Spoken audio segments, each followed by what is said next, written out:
Bonjour, mon amis. I am on the train right now. I'm heading to Versailles with my new friend. Her name is Shakel, or Shaki for short. And Kid. yes, I know. That's what I said. And I changed up my itinerary a little bit so that we could go to Versailles today. I need to get you caught up on some stuff, and so I'm gonna do that now because I got a long train ride, so I got time. So first of all, the Eiffel Tower, day two. That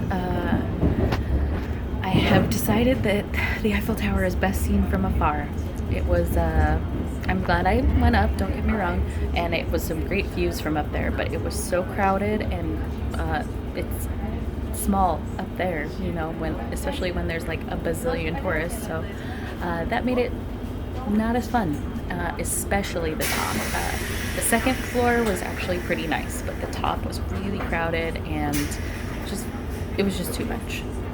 So if you are going to do the Eiffel Tower, I would suggest, well, I mean, you can go to the top, I guess, but uh, preferably just the second floor or spend more of your time on the second floor. Uh, and as you probably noticed from my pictures, I didn't end up going on the Seine River cruise because I had to wait for my Eiffel Tower reservation time, and so I didn't want to wait around for sunset for the cruise, so I'm going to hit that another day. I'm not going to worry too much about it. I know I'll be able to hit it later.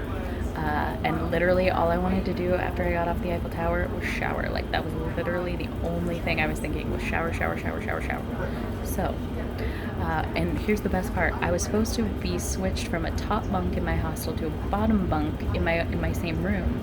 But somebody messed up somewhere, and when I came back, not only was I not, there was somebody's stuff on the bottom bunk that I was supposed to get, but there was also somebody's stuff on my bunk. So I ended up getting a new room, which ended up being okay because it's a bigger room, it's a nicer room, it has two showers instead of one, and I met Shaki and a few other friends. So ended up being good. Oh, plus I have the best view ever. I don't know if you saw my Instagram photo, but yeah, we got a great view of Montmartre and seeing the Sacre-Cœur lit up in the distance. It's beautiful. So that was the end of day two. Yesterday, day three, was the Louvre, and only the Louvre. I had planned to go, there's 2 days a week that they're open until 10, and so I had planned to go on one of those days so that I can spend the absolute most time possible in there because I know how big it is. And I ended up getting in there about 3 hours later than when it opened because I was updating you guys on Instagram. And then I ended up leaving about 4, maybe 3 hours before it closed. If I had to describe the Louvre in one word, it would be overwhelming.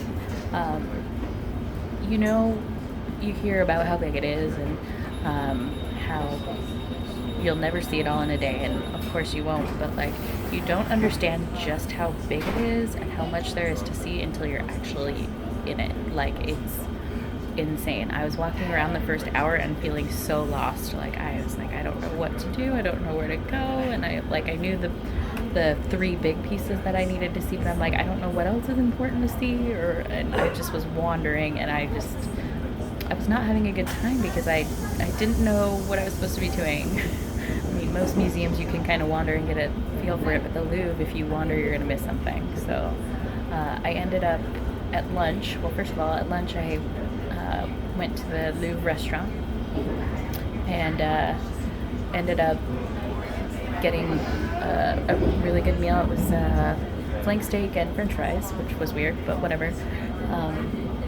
The flank steak was really good. And a dessert, which was chocolate mousse and some other chocolatey thing, and it was really good too. And I got my first real view of some awesome American tourists in action, let me tell you. So it was a group of 6 people, and 2 of the men had hats on. I mean, it's the Louvre restaurant, so they're used to American tourists being rude, but it's still a nice restaurant, regardless of where it is. And you know, the fact that they sort of cater to all different nations there, you need to be respectful. And so 2 guys had hat-ons. The other guy, who wasn't wearing a hat, had his shoes off.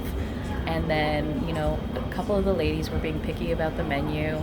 And then another lady was talking loudly about how, well, in Ireland, you know, or it was so great because they literally had a list of 1 through 12 for allergies, and so you just told them, you know, you just told them allergy 1 or whatever listed in the menu which allergies they had. So they were just annoying Americans, so whatever. And so after that, though, while I was on lunch, I downloaded the Rick Steves. Are you trying to get in here? Oh, I thought you were trying to sneak in the shot.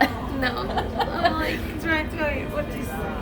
Oh, you're trying to hear what I'm saying? Yeah. Oh, I'm trying to get them caught up on what's happened the last couple of days. I'm behind on my updates. Yeah. Anyway, so I downloaded the Rick Steves audio guide. It's only an hour for the Louvre, and after lunch I ended up using that, and I was so glad I did. It was so good, and even though I had seen a couple of the pieces already, I still walked through the way he did and listened to what he had to say about the pieces, and saw some stuff that I probably wouldn't have seen without it. And there was one artist that I discovered, and I posted his pictures on Instagram. I don't know how you pronounce his name, but I loved his stuff. Like, he's my new favorite artist. I don't know, there was just something about his paintings, and especially the lighting, I just absolutely loved. Of course, it would be lighting that, you know, made me love a painting. But anyway, beautiful stuff. So check out my Instagram. And what else did I want to tell you about yesterday? I can't remember. I feel like I'm probably I am forgetting something. So it was raining. You probably saw that. It was raining when I left the Louvre, and it felt so good because it was, as usual, hot. And on my way to the metro to head back to my hostel, a guy comes up to me and starts speaking to me in French, and I go with my standard "Je ne parle pas français," which means I don't speak French.